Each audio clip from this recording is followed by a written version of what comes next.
I want to tell you about a conversation I recently had with a friend who is in her 60s. Her kids are 40 to 20. She's got a lot of them. And she asked me, would you disciple me?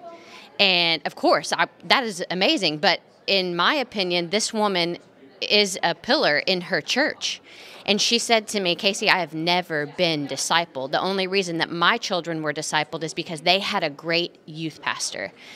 And it was baffling to me that this woman who is a leader in her church had never been discipled and didn't model it for her own children. So then my eyes were open to who else? Who else is this their story? And I think at some point, we as believers in the church might get to a point where it's kind of embarrassing to admit, I've never been discipled. I would like to be discipled. How can we break down that barrier and recognize those people in our church that still need to be discipled no matter what their age is or no matter really what their role is at church? Yeah, it's so valuable. The whole discipleship ministry, one-on-one kind of interaction is a tremendous value. That's why we created the whole coaching program. We have the opportunity then as coaches to influence parents one-on-one. We do it in groups. We speak around the country in churches, but it's the one-on-one discipleship that's so valuable. But people have to come to this place where they say, I want help. I want to grow. I want more than I have now. I think there's this godly discontent that God places in our heart that says, I need more than what I have. I'm not just getting that where I am. I could use the accountability. I could use the additional training. And that kind of godly discontent, I think, propels a person into growth. It certainly propels them into mission when we feel like, I can't stay here anymore, like Nehemiah says, I can't stay in the palace anymore. I've got to go back and help these hurting people.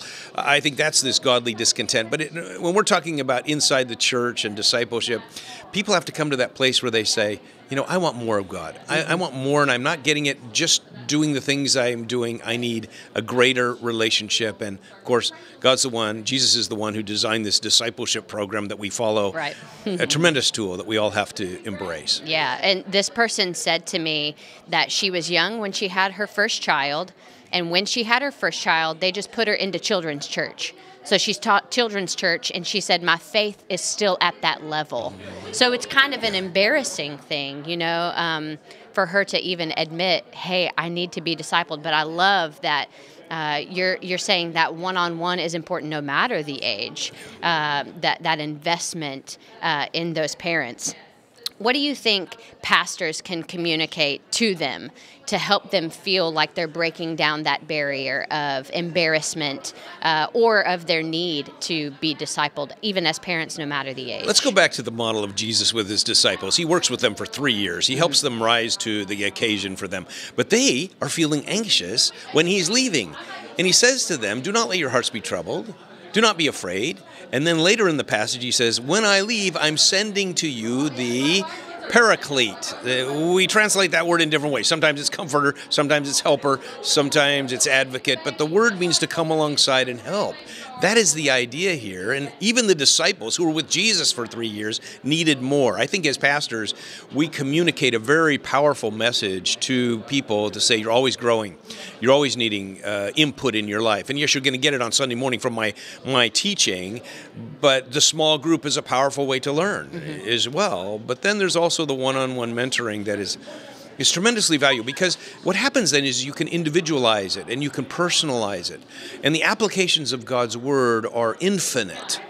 And so we take God's Word, we design the principles, but when they get down to the application, some of us need more help than others to actually put them into life.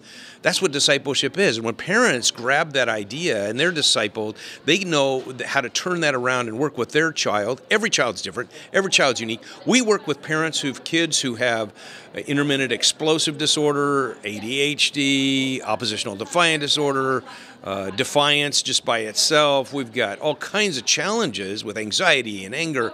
These are big challenges in the lives of children. Can parents work with those? Definitely. We see major changes in the lives of children. Parents use a heart-based approach. It's strategic, but they need some mentoring. They need to learn what that looks like in very practical terms. Right. What about the parent who's listening who says, that's me. I need to be discipled. I want to go deeper. What can you tell them right now?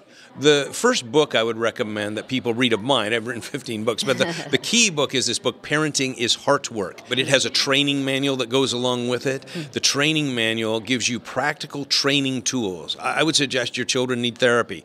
When I say that, I believe parents are the best therapists for their children, but they need strategies, they need the tools. We've developed 7 tools and 4 techniques that are huge buckets of resources that we use because we model them after the relationship God has with us. That's how God brings about change. If we can learn those tools, then we can help children with even the most difficult situations in their lives. Our primary focus is on the parent, because the parent can disciple this child in powerful ways to bring about major change.